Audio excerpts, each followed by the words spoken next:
Bonjour, c'est Ced de Catuan dans Panier. Aujourd'hui, panier travaux pratiques avec un stylo 3D.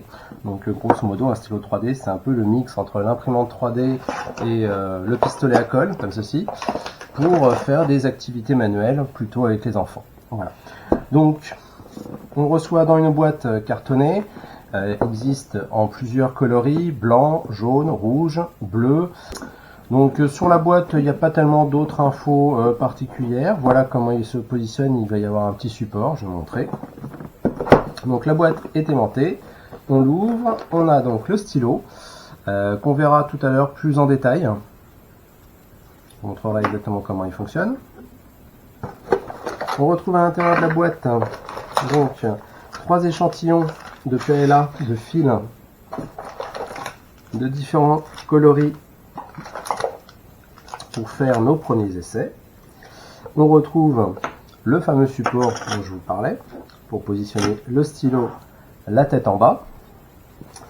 On a 2 petits protège-doigts en silicone, des petits protège-doigts pour mettre sur ses doigts. On retrouve donc un câble USB pour la recharge. On retrouve un plastique transparent. On va voir dans quelques instants à quoi il sert. On a donc aussi une notice en français, en espagnol, en italien et en anglais. Voilà. Et ensuite, c'est pas fini. On a des petits patrons. Alors, des patrons qui vont servir à faire nos premières réalisations.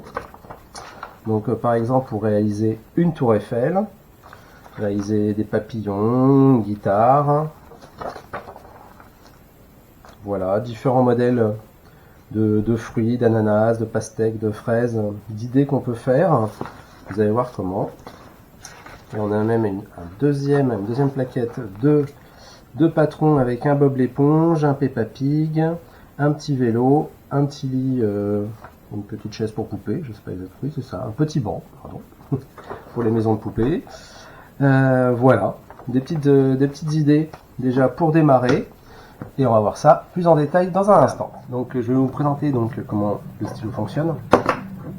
On va reprendre ce qu'on avait dans la boîte.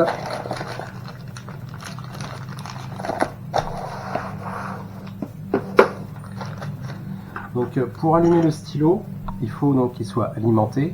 Et l'alimentation ne fonctionne donc que via l'USB, donc qui est ici.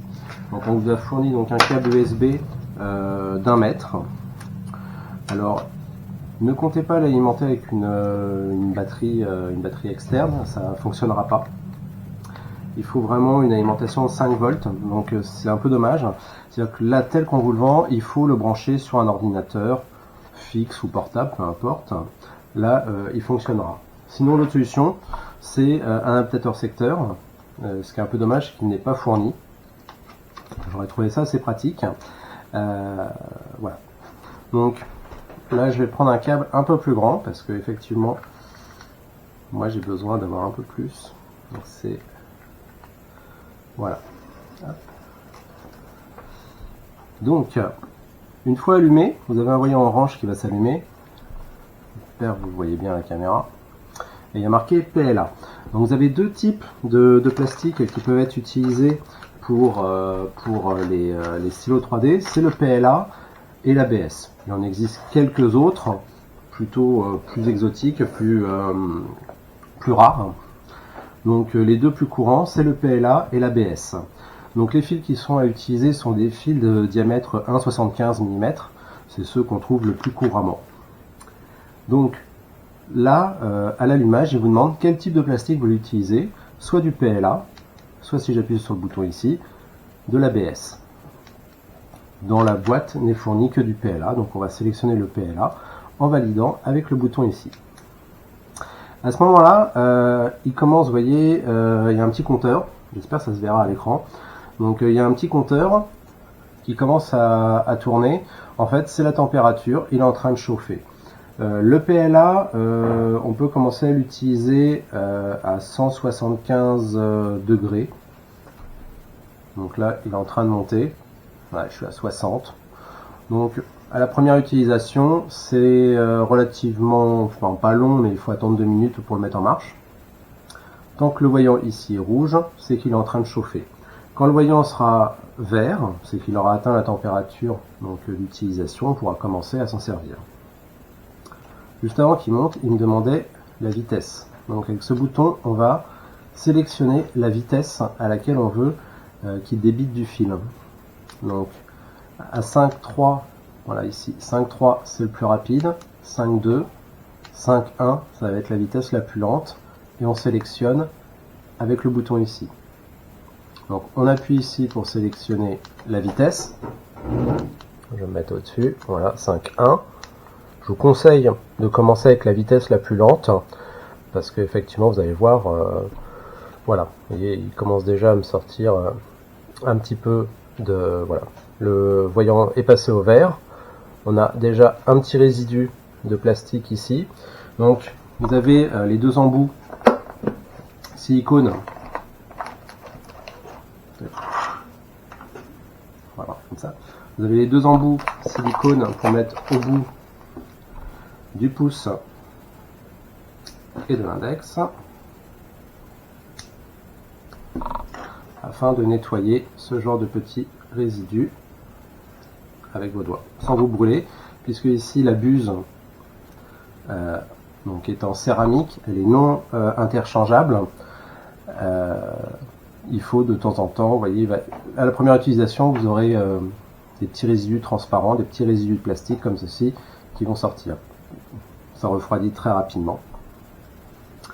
Donc, pour insérer un fil, vous prenez voilà, du PLA. Il faut bien que le bout de votre PLA soit coupé à la perpendiculaire. Il ne faut pas couper en diagonale. Vous l'insérez à l'arrière dans le trou. Vous appuyez, donc ici vous avez deux boutons de défilement. Le bouton ici va permettre de défiler par ici, le bouton ici de défiler par ici, ce sera pour retirer le fil. Vous appuyez ici, le fil est automatiquement aspiré. Vous voyez si je mets mon doigt. Et on entend le moteur. Voilà. Donc quand vous appuyez une première fois, le fil va commencer à débiter. Vous appuyez une deuxième fois pour vous arrêter. C'est comme ça que vous allez travailler. Et ici, dans l'autre sens, pour ressortir le fil. On regarde comment ça fonctionne en vrai, avec un enfant qui va l'essayer.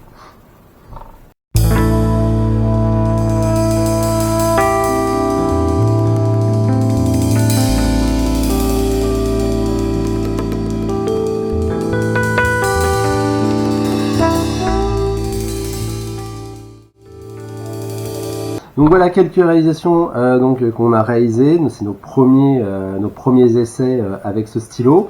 Donc une petite libellule, un petit papillon.